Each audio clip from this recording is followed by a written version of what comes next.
Petrol ਵਾਲੇ two wheelers ਜਿਹੜੇ ਨੇ ਉਹ ਬੰਦ ਹੋਣ ਜਾ ਰਹੇ ਨੇ। ਤੁਸੀਂ ਜੇ ਅੱਜ ਤੋਂ ਬਾਅਦ ਖਰੀਦਣਾ ਸਿਰਫ ਈਵੀ ਖਰੀਦਣਾ ਹੈ। ਈਵੀ ਤੋਂ ਭਾਵ ਇਲੈਕਟ੍ਰੋਨਿਕ ਗੱਡੀ ਖਰੀਦਣੀ ਹੈ ਜਿਹੜੀ ਕਿ बैटरी ਨਾਲ ਚੱਲਦੀ है, जिस कोई पेट्रोल नहीं, कोई डीजल नहीं। हरियाणा से पंजाब से आने को गाड़ियाँ बंद कर रहे हो। फिर तीसरी बात ये है, गवर्नमेंट, चंडीगढ़ गवर्नमेंट सारी गाड़ियाँ उनके पास आज के दिन पेट्रोल डीजल है। क्या उन्होंने अपने गाड़ियों को, स्टाफ को कह दिया भी आज के बाद इलेक्ट्रिक चलेगा और टू व्हीलर कोई पेट्रोल डीजल गाड़ी के अंदर दफ्तर में नहीं आएगा? उनके पास है नहीं है। गवर्नर साहब के यहाँ 30 गाड़ियों का काफिला है, कौन सी इलेक्ट्रिक है? कस्टमर से आपकी बात होती होगी, कस्टमर क्या प्रेफर कर रहा है आज भी, ईवी व्हीकल या पेट्रोल व्हीकल? आते हैं ईवी के बारे में, ईवी के बारे में पूछते हैं।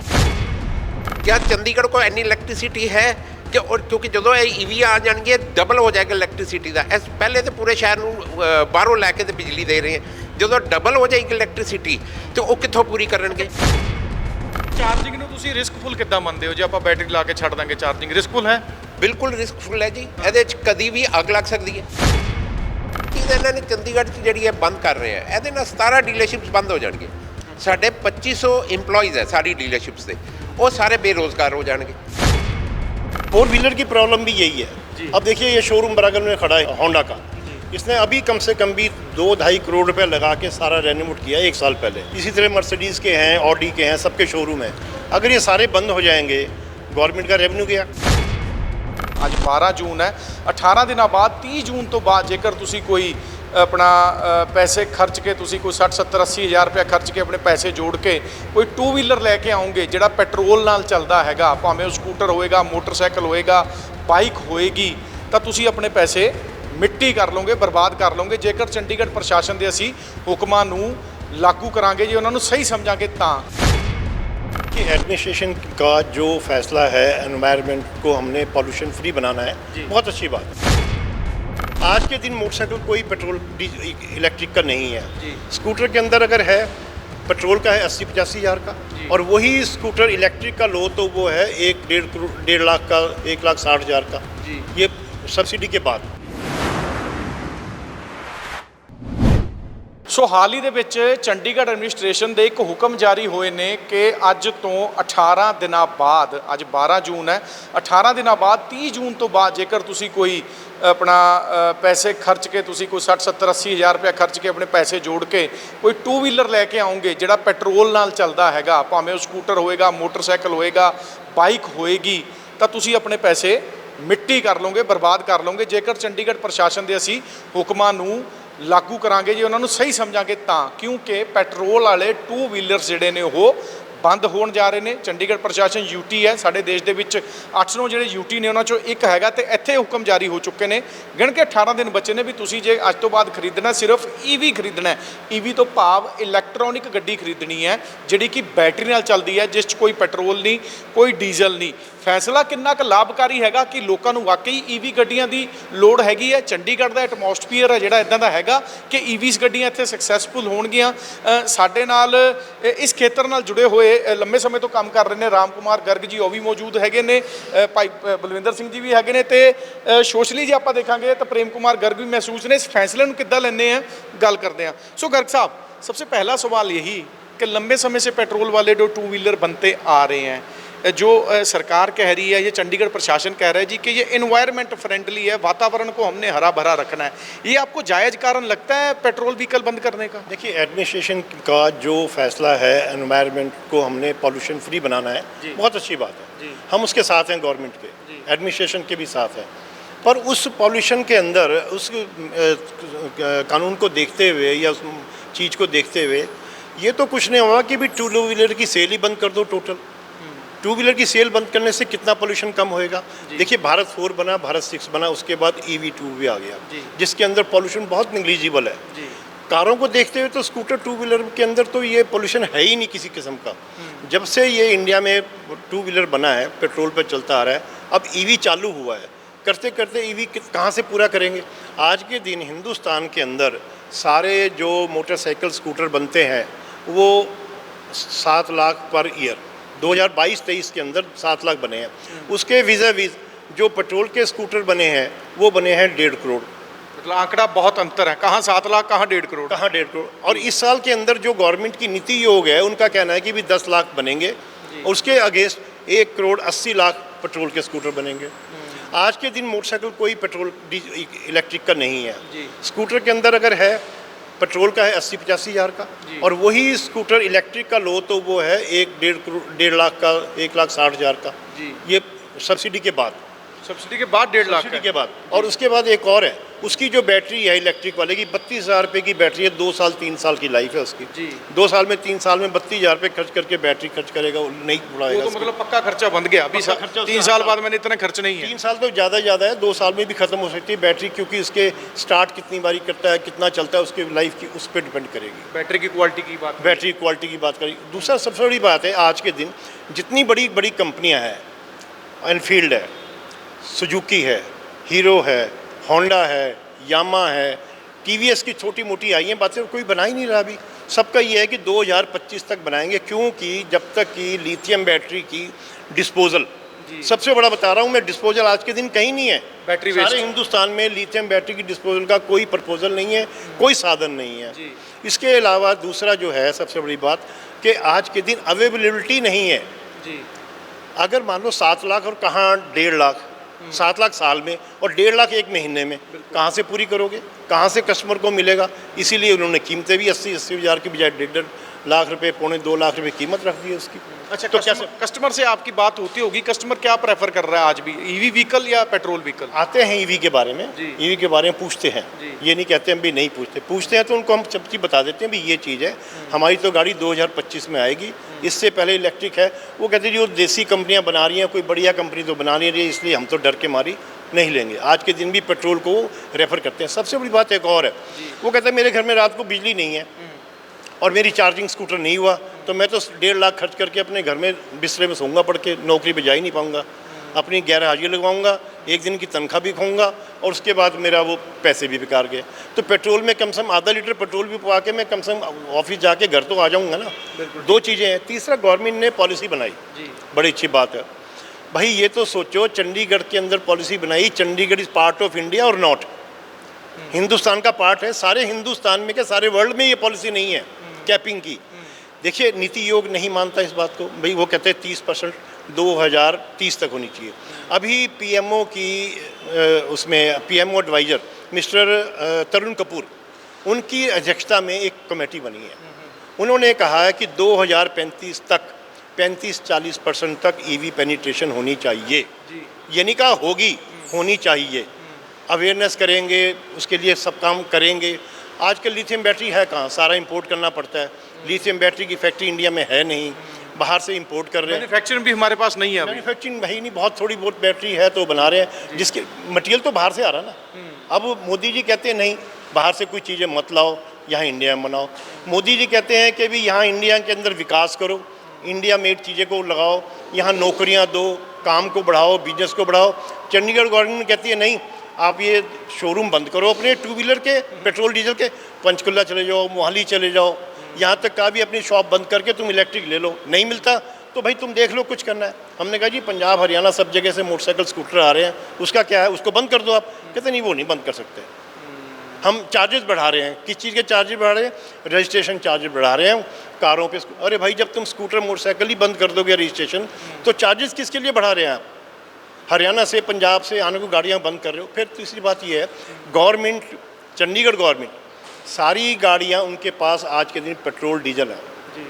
क्या उन्होंने अपने गाड़ियों को, स्टाफ को कह दिया भी आज के बाद इलेक्ट्रिक चलेगा और 2 व्हीलर कोई पेट्रोल डीजल गाड़ी के अंदर दफ्तर में नहीं आएगा? उनके पास है नहीं है। गवर्नर साहब के यहाँ 30 गाड़ियों का काफिला है, कौन सी इलेक्ट्रिक है, कौन सी गाड़ी इलेक्ट्रिक है, बताएं वो। बिल्कुल ठीक है। एडवाइजर साहब के पास कौन सी है? कुछ भी नहीं है।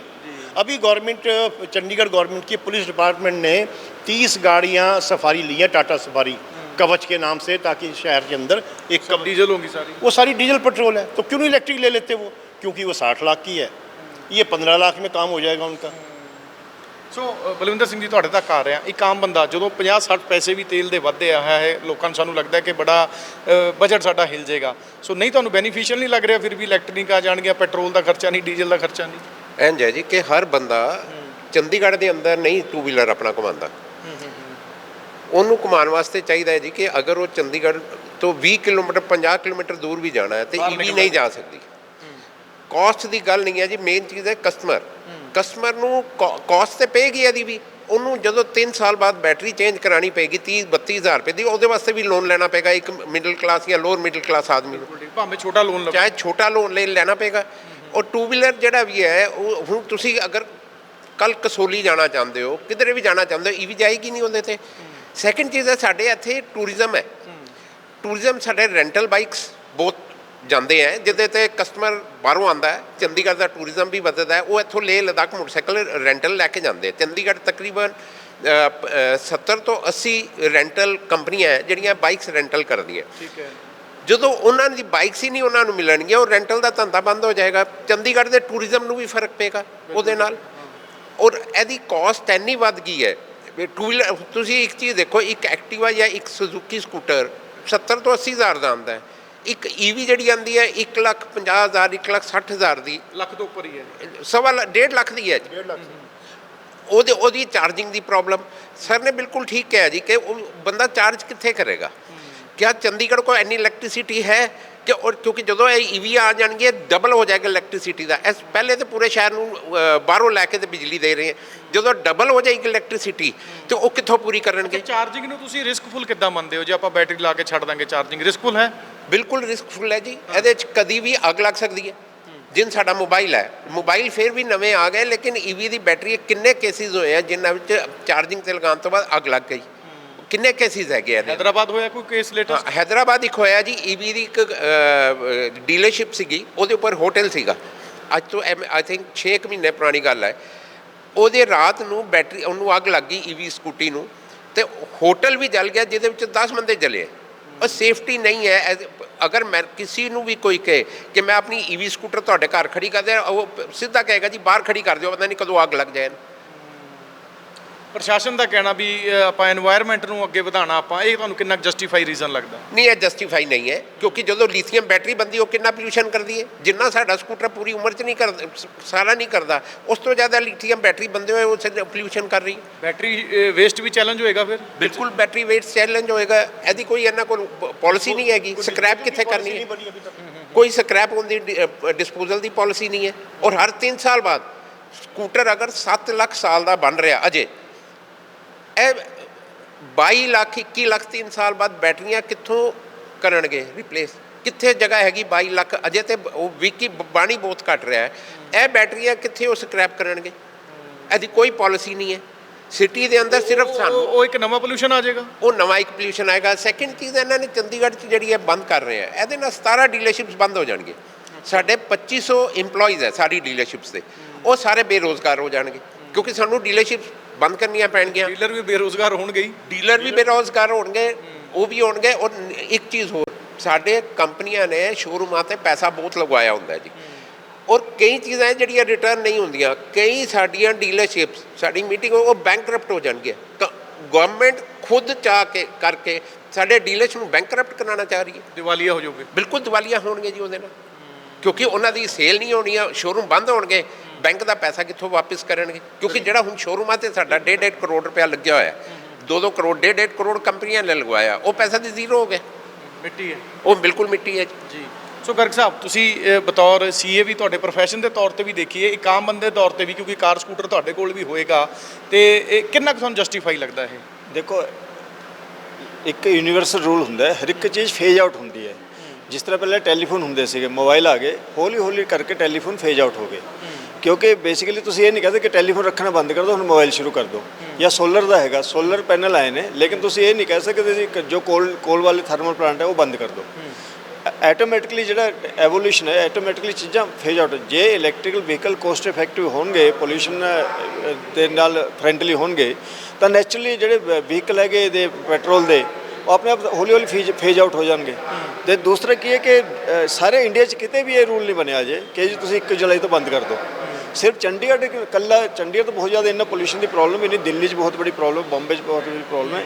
ਉਹਨਾਂ ਜਦੋਂ ਸਟੇਟਸ ਨੇ ਨਹੀਂ ਕੀਤਾ ਤੇ ਚੰਡੀਗੜ੍ਹ 'ਚ ਐਡੀ ਗੱਡੀ ਆਫਤ ਆ ਗਈ ਕਿ ਚੰਡੀਗੜ੍ਹ ਤੁਸੀਂ 1 ਜੁਲਾਈ ਤੋਂ ਸਾਰੇ ਇਹ ਚੀਜ਼ ਬੰਦ ਕਰ ਦਿਓ। ਬੰਦ ਨਹੀਂ ਕਰਨਾ ਚਾਹੁੰਦੇ, ਐਨਕਰੇਜ ਕਰਨਾ ਚਾਹੁੰਦੇ। ਪੋਲੀਟੀਕਲੀ ਤੁਹਾਡੇ ਐਂਗਲ ਤੋਂ ਸੋਚੋ, ਕੋਈ ਸਰਕਾਰਾਂ ਦੀ ਕੋਈ ਈਵੀ ਵਹੀਕਲ ਵਾਲਿਆਂ ਨਾਲ ਕੋਈ ਸਾਂਠ ਗਾਂਠ ਲੱਗਦੀ ਹੈ ਵੀ ਇਸ ਚੀਜ਼ ਨੂੰ ਪ੍ਰਮੋਟ ਮੈਂ ਕਰਨਾ? ਦੇਖੋ, ਮੈਂ ਕੋਈ ਐਲੀਗੇਸ਼ਨ ਨਹੀਂ ਲਗਾਉਣਾ ਚਾਹੁੰਦਾ। ਨਹੀਂ ਐਲੀਗੇਸ਼ਨ ਨਹੀਂ, ਲੱਗਦਾ ਹੈ ਕੋਈ ਸ਼ੱਕ ਪੈਂਦਾ ਹੈ। ਨਹੀਂ, ਹੋ ਸਕਦਾ ਕਿ ਪ੍ਰਮੋਟ ਕਰਨ ਵਾਸਤੇ ਉਸ ਲੌਬੀ ਨੂੰ ਪ੍ਰਮੋਟ ਕਰਨ ਵਾਸਤੇ ਇਹਨਾਂ ਨੂੰ ਕੀਤਾ ਗਿਆ ਹੋਵੇ, ਲੇਕਿਨ that doesn't make sense. Simple ਹੈ ਕਿ ਇਹਨੂੰ ਤੁਸੀਂ ਕੰਪਲਸਰੀ ਨਾ ਕਰੋ, ਮੇਕ ਇਟ ਆਪਸ਼ਨਲ, ਜਿਹੜਾ ਲੋਕਾਂ ਨੂੰ ਅੱਛਾ ਲੱਗੇਗਾ। ਜ਼ਬਰਦਸਤੀ ਕਰ ਰਹੀ ਹੈ ਸਰਕਾਰ। ਜ਼ਬਰਦਸਤੀ ਕਰਨਾ, ਦੇਖੋ ਜ਼ਬਰਦਸਤੀ ਤੁਸੀਂ ਸਕੂਟਰ ਨਹੀਂ ਵੇਚ ਸਕਦੇ, ਗਵਰਨਮੈਂਟ ਦਾ ਕੰਮ ਵੀ ਨਹੀਂ ਕਿ ਸਕੂਟਰ ਵੇਚੇ। ਤੇ 1.5 ਲੱਖ ਦੀ ਚੀਜ਼ ਹੈ, 80,000 ਦੀ ਚੀਜ਼ ਹੈ, ਤੇ 80 ਮੈਨੇ ਜੇ ਖਰੀਦਣਾ ਹੋਗਾ ਆਪਣੇ ਬੱਚੇ ਵਾਸਤੇ ਮੈਂ 80,000 ਦਾ ਖਰੀਦੂੰਗਾ।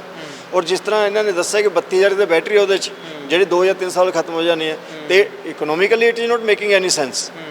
ਬਾਕੀ ਠੀਕ ਹੈ, ਸ਼ੌਕ ਹੈ, ਇਸ ਦੇ ਕਾਰਾਂ ਦੇ ਵੀ ਕਾਰ ਬਹੁਤ ਮਹਿੰਗੀ ਆ ਰਹੀ ਹੈ ਜਿਹੜੀ ਇਲੈਕਟ੍ਰੀਕਲ ਵਹੀਕਲ ਹੈ। ਕੋਈ 50-60 ਲੱਖ ਦੀ ਗੱਡੀ ਸ਼ੁਰੂ। ਹਾਂ, ਤੇ ਉਹ ਕਿਵੇਂ ਅਫੋਰਡ ਕਰ ਸਕਦੇ ਹੋ? ਇਹਦਾ ਹੌਲੀ ਹੌਲੀ ਇਹਦੀ ਪ੍ਰਾਈਸ ਜਦੋਂ ਕੰਪੀਟੀਟਿਵ ਹੋ ਜਾਏਗੀ तो चीज़ अपने आप चल पड़ेगी। अच्छा, तुसी आप इतने काबिल हो, फर्ज करो जैसे 30 जून के बाद कह दिया सरकार ने हम नहीं पेट्रोल वाले व्हीकल करके, आप हो कि आप सारी पेट्रोल वाली निकाल के ईवी बाइक ले आओगे? एकदम तो मैनेज कर सकते हो आप? कहाँ से मैनेज होगा? जितना स्टाफ है सबको छुट्टी करनी पड़ेगी, ये मोटरसाइकिल स्कूटर हमारे खड़े हो जाएंगे, जितने पार्ट्स पड़े हैं स्पेयर लेगी कंपनी वापस अगर बना रही है? जब वो एक बारी बिल कर देती है, पैसे ले लिए, उसके बाद कंपनी कोई मतलब नहीं। कम से कम भी 20-25 लाख के स्पेयर पार्ट्स पड़े हैं, 1 करोड़ रुपये का यहाँ पे स्टॉक खड़ा है, ये हमारा मिट्टी हो जाएगा सारा। मेरे पास कम से कम भी 50 आदमी काम कर रहे हैं, वो 50 के 50 आदमी बाहर जो हैं सड़क पे, उनके साथ 2-4 अगर फैमिली के मेंबर हैं, 200 आदमी की रोजी सब चलेगी बेचारों की। ये हमारे GM साहब हैं यहाँ पे, ये भी बेचारे अभी 10 दिन से यही फिक्र हो रहा है कि क्या जी क्या करेंगे रख साहब, रोज रोने लग गया एक दिन आके, क्या जी 2 बच्चे सही में दिक्कत महसूस हो रही है? बहुत ज़्यादा दिक्कत महसूस हो रही है। जो 15-15 साल से यहाँ जॉब कर रहे हैं लोग, वो भी परेशान हैं। अब एक बात और ले लीजिए, अगर यहाँ से किसी कस्टमर को बद्दी जाना हुआ तो रास्ता में चार्जर पॉइंट कहाँ पर है? उसके लिए तो फिर यही होगा ना, एक पीछे से टैक्सी जाए बैटरी लेके। दूसरी बात, बैटरी जो है अगर ओवर चार्जिंग हो रही है, सेल भी तो उसके हीट हो रहे हैं ना, जल्दी ख़राब होगी बैटरी, तो ये लेबर के लिए बहुत प्रॉब्लम आ रही है। सही में रोना आ गया था सोच के? रोना आ गया सब। अच्छा। मेरा ही नहीं, जो एम्प्लॉय काम कर रहे हैं यहाँ, उनका परिवार भी देखना पड़ रहा है। चिंतित है मतलब? बहुत ज़्यादा सब। जी सर, इसमें एक चीज़ और मैं बताना चाहूँगा कि ये 2 व्हीलर की प्रॉब्लम तो है ही है, 4 व्हीलर की प्रॉब्लम भी यही है। अब देखिए ये शोरूम बराबर में खड़ा है होंडा का, इसने अभी कम से कम भी 2-2.5 करोड़ रुपए लगा के सारा रेनोवेट किया 1 साल पहले। अगर मान लो इसकी दिसंबर में ये शोरूम बंद हो गया, इसी तरह मर्सिडीज़ के हैं, ऑडी के हैं, सबके शोरूम हैं, अगर ये सारे बंद हो जाएंगे, गवर्नमेंट का रेवेन्यू गया। कारें लोग चंडीगढ़ की बजाय पंचकुला, मोहाली, बस्ती, फलाना डिंका चंडीगढ़ से बाहर जाएंगे, वो लाएंगे, वहाँ से ला के यहाँ के एड्रेस दे के यहीं पर रजिस्टर कराएंगे और यहीं चलेंगी। मतलब पंजाब और हरियाणा में रजिस्टर करा के यहाँ चलाएंगे, तो मना क्या कर देंगे? कार वाले भी बेचारे रोएंगे बैठ के, हम तो रोना शुरू कर देंगे जुलाई में, वो रोना शुरू करेंगे दिसंबर में हमारे साथ बैठ के। फिर ਭਾਈ ਸਾਜ਼ਿਸ਼ ਕਿੰਨੀ ਕੁ ਲੱਗਦੀ ਹੈ? ਸਰਕਾਰ ਕੋਈ ਪ੍ਰੈਸ਼ਰ ਚ ਆ ਕੇ ਪ੍ਰਮੋਟ ਕਰ ਰਹੀ ਹੈ ਈਵੀ ਸੈਕਟਰ ਨੂੰ? ਬੇਸਿਕਲੀ ਇਹ ਇੱਕ ਚੀਜ਼ ਚਾਹੁੰਦੇ ਆ ਜੀ ਕਿ ਚੰਡੀਗੜ੍ਹ ਨੂੰ ਸਾਡਾ ਨਾਮ ਆਏ ਕਿ ਅਸੀਂ ਇਹਨੂੰ ਈਵੀ ਸਿਟੀ ਬਣਾਤਾ ਹੈ। ਹੋਰ ਇਹਦੇ 'ਚ ਕੁਝ ਨਹੀਂ ਹੈ, ਕੋਈ ਈਵੀ ਕੋਈ ਉਹਨਾਂ ਨੂੰ ਵੀ ਪਤਾ ਕਿ ਭਾਵੇਂ ਲੋਕਾਂ ਦੀ ਰੋਟੀ ਖੋਲੀ ਹੈ, ਇਹ ਲੋਕਾਂ ਦੀ ਰੋਟੀ ਸਰਕਾਰ ਕਿਸੇ ਨੂੰ ਰੋਜ਼ਗਾਰ ਤੇ ਦੇ ਨਹੀਂ ਰਹੀ, ਔਰ 2500 ਬੰਦਿਆਂ ਦਾ ਰੋਜ਼ਗਾਰ ਛਿਨ ਰਹੀ ਹੈ ਸਿਰਫ ਚੰਡੀਗੜ੍ਹ ਦੇ। ਔਰ ਸਾਡੇ ਨਾਲ ਸਿਰਫ ਇਹ ਤੇ ਸਾਡੇ ਇੰਪਲੋਈਜ਼ ਹੈ ਜਿਹੜੇ ਇਨਡਾਇਰੈਕਟਲੀ ਸਾਡੇ ਨਾਲ ਜੁੜੇ ਹੋਏ ਹੈ, ਫਾਈਨੈਂਸ ਕੰਪਨੀਆਂ ਵਾਲੇ, ਇੰਸ਼ੋਰੈਂਸ ਕੰਪਨੀਆਂ ਵਾਲੇ, ਅਸੈਸਰੀਜ਼ ਵਾਲੇ, ਕਿੰਨੇ ਬੰਦੇ ਸਾਡੇ ਨਾਲ ਜੁੜੇ ਹੋਏ, ਉਹ ਸਾਰੇ ਬੇਰੋਜ਼ਗਾਰ ਉਹ ਵੀ ਤੇ ਹੋਣਗੇ। ਈਵਨ ਕਿ ਮਕੈਨਿਕ ਵੀ ਲਾ ਲਓ ਜਿਹੜੇ ਮਾਰਕੀਟਾਂ 'ਚ ਬੈਠੇ, ਜਿਹੜੇ ਮਾਰਕੀਟਾਂ 'ਚ ਬੈਠੇ, ਕੰਮ ਜਾਣਾ ਬੰਦ ਹੋ ਜਾਏਗਾ ਉਹਨਾਂ ਕੋਲ। ਹੁਣ ਇਹ ਹੈ ਜੀ ਕਿ ਬਾਹਰੋਂ ਗੱਡੀ ਆਏਗੀ, ਗੱਡੀ ਤੇ ਚੰਡੀਗੜ੍ਹ ਆਣੀ ਹੈ, ਸਾਡੇ ਕੋਲੋਂ ਨਹੀਂ ਵਿਕੇਗੀ। ਔਰ ਚੰਡੀਗੜ੍ਹ ਦਾ ਰੈਵਨਿਊ ਲਾਸ ਕਿੰਨਾ? ਮੇਰੀ 60 ਕਰੋੜ ਦੀ ਸੇਲ ਹੈ, ਉਹਦਾ 28% GST ਲਗਾ ਲਓ ਸਿਰਫ ਮੇਰੇ ਸ਼ੋਰੂਮ ਤੋਂ। ਇੱਕ ਬੰਦਾ ਦੇ ਰਿਹਾ, ਇੱਕ ਮੈਂ ਇਕੱਲਾ 28% GST ਉਹਦਾ ਜਮ੍ਹਾਂ ਕਰਾ ਰਿਹਾ।